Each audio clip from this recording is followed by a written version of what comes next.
Coucou les amis, c'est Sandra, j'espère que vous allez bien aujourd'hui, j'espère que vous êtes en pleine forme, j'espère que vous avez mangé votre crapaud matinal, j'espère qu'il était acide, qu'il était amer, qu'il était salé, qu'il était dégueulasse, mais que vous l'avez croqué quand même.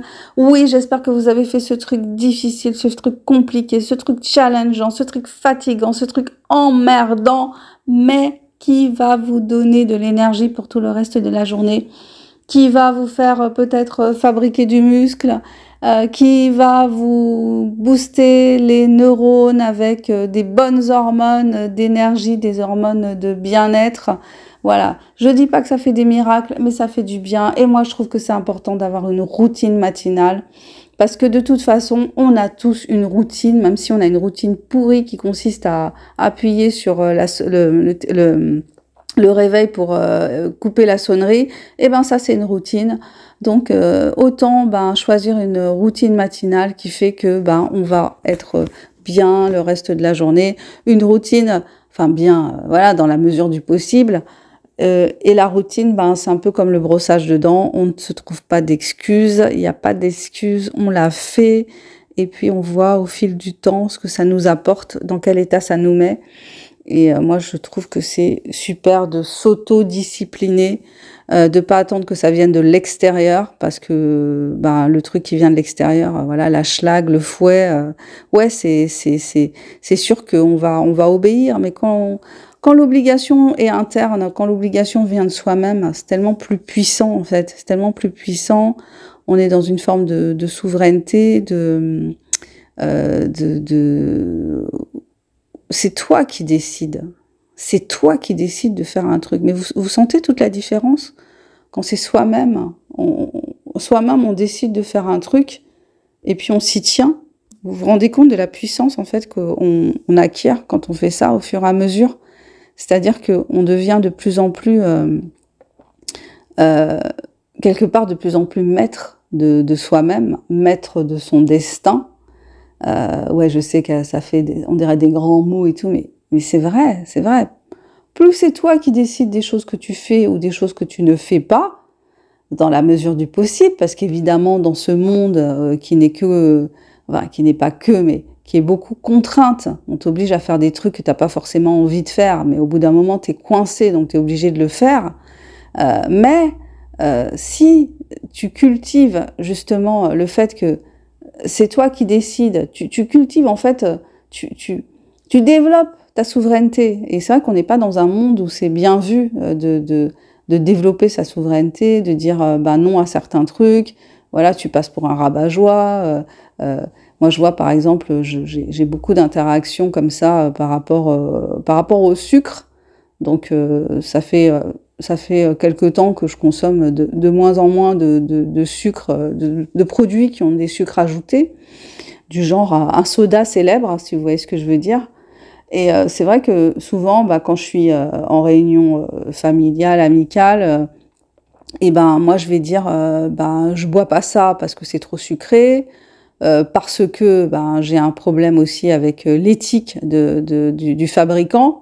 Avec le fait que pour lui fabriquer des bouteilles en plastique pour mettre son produit, comme ça lui revient moins cher de mettre en place une consigne pour récupérer des bouteilles en verre qu'il réutiliserait, lui il préfère fabriquer des bouteilles en plastique, nous les vendre, et puis après on nous culpabilise sur la pollution du plastique à travers le monde. Il y a un continent de plastique dans l'océan, il y a des micro-particules de plastique dans l'eau qu'on boit, mais voilà, nous on est culpabilisés, mais celui qui produit la pollution, il n'est pas culpabilisé. En fait, c'est toujours le consommateur qui est culpabilisé dans ce monde. Je ne sais pas si vous avez remarqué, c'est toujours toi le consommateur, t'es culpabilisé, mais pas le producteur de déchets à la base en fait. Voilà, donc souvent j'ai des discussions comme ça sur mon autodiscipline. Donc mon autodiscipline, c'est quoi? C'est je consomme moins de sucre parce que je sais que c'est pas bon pour la santé le sucre. Voilà, c'est pas un scoop, on le sait depuis des centaines d'années. Hein. Nos ancêtres préhistoriques, ils bouffaient quasiment pas de sucre, et du coup, ils avaient pas de caries, ils mouraient pas des maladies de civilisation qui abondent aujourd'hui, le diabète, donc diabète de type 2, mais diabète aussi de type 1, paraît-il, puisqu'il y a des chercheurs qui disent que l'environnement aussi favorise le diabète de type 1. Donc les maladies cardiovasculaires, la démence sénile qui est maintenant considérée comme un diabète de type 3. Il y a des médecins qui appellent ça un diabète de type 3 parce que ce serait causé aussi par cette alimentation hyper riche en sucre. Voilà, on a diabolisé le gras pendant des décennies et jusqu'à aujourd'hui, on diabolise le gras. Faut pas manger de gras, surtout pas de gras saturé. La viande c'est mal, la graisse animale c'est mal. Enfin, c'est vraiment n'importe quoi. Ça fait des décennies qu'on nous rabâche ça et en fait, qu'est-ce qui se passe? Ben, la courbe de l'obésité, elle continue à évoluer tranquillement. Il y a de plus en plus d'adultes obèses, de plus en plus d'enfants. Il y a même des bébés qui naissent obèses. Enfin, c'est un truc de fou. Mais on continue à te diaboliser le gras, alors qu'en fait, avant les années 60, 50, ben les gens, ils avaient une alimentation, ils mangeaient beaucoup plus de gras que de glucides. Et aujourd'hui, qu'est-ce qu'on nous dit? Ben, il faut absolument avoir des glucides à tous les repas, alors que les glucides, c'est pas du tout essentiel. On peut très bien se passer de glucides, en fait. Donc, on a fait des études sur des peuples anciens, entre guillemets, enfin, des peuples qui gardaient une alimentation de type ancestral. Et qu'est-ce qui s'est avéré? Ben, c'est que eux, comme ils n'avaient pas dans leur alimentation ce qu'on a nous, c'est-à-dire plein de produits raffinés, plein de produits industriels, et ben toutes les maladies qui sont effectivement des maladies de civilisation, les démences, le diabète, les maladies cardiovasculaires, tout ça, ben on les retrouve pas chez ces peuples-là. Et c'est l'arrivée des colons aux États-Unis et le fait qu'ils ont refilé aux Indiens toute cette bouffe ultra transformée, enfin cette farine blanche qui a fait que leur santé s'est dégradée et puis voilà, ils ont commencé à avoir des problèmes d'obésité parce qu'il y a aussi l'aspect génétique. On n'est pas tous égaux face à l'obésité, on n'est pas tous égaux face à un apport de glucides. Donc il y a vraiment il y a quelque chose là-dessus. Bon, moi je vous invite à lire. Il y a plein de bouquins à ce sujet. Il y a les livres de Jason Fung, il y a les livres de Gary Taube.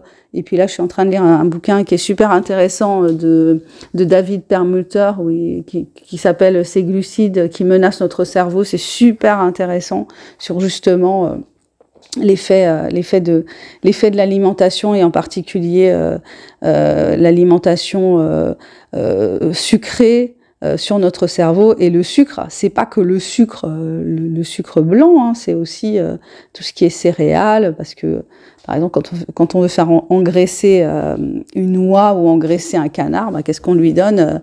On lui donne des céréales, hein, on lui file pas de la viande.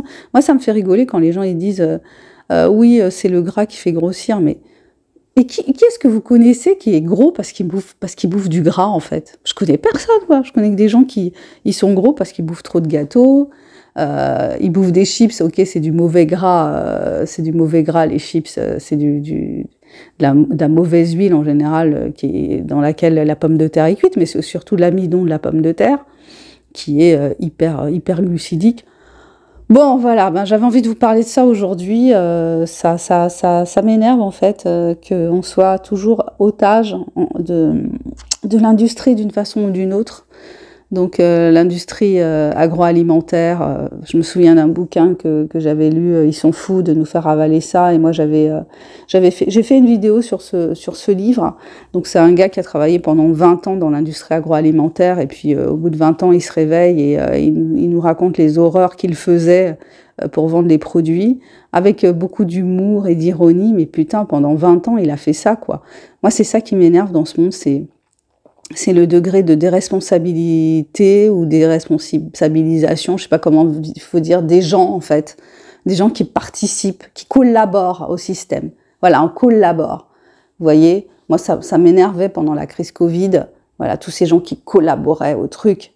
Il n'y avait pas un moment de réflexion. Non, quand on leur disait il faut 10 ans pour fabriquer un vaccin, ils te regardaient genre, mais enfin, mais réfléchis 2 secondes, pose-toi, réfléchis 2 secondes. Ou les gens qui travaillent dans l'industrie de l'armement, tu te demandes pas à quoi va servir ce que tu es en train de fabriquer. Ou les gens qui bossent dans l'industrie agroalimentaire, qui rajoutent de la merde aux produits, mais jamais ils se posent de questions sur ce qu'ils font. Voilà, c'est ça, on est dans le monde de la collaboration, et en fait c'est ça, c'est parce que tu as une poignée qui dirige, mais en fait t'as les millions de gens là qui sont en dessous et qui disent amen et qui font ce qu'on leur dit de faire et qui prennent pas cette souveraineté qu'on a tous de dire bah non, j'ai pas envie de faire ça.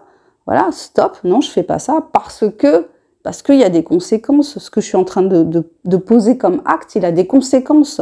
Voilà, chacun d'entre nous, tous les actes qu'on pose, ils ont des conséquences. Je dis pas que je suis meilleure que les autres, je dis pas ça. Je me pose pas en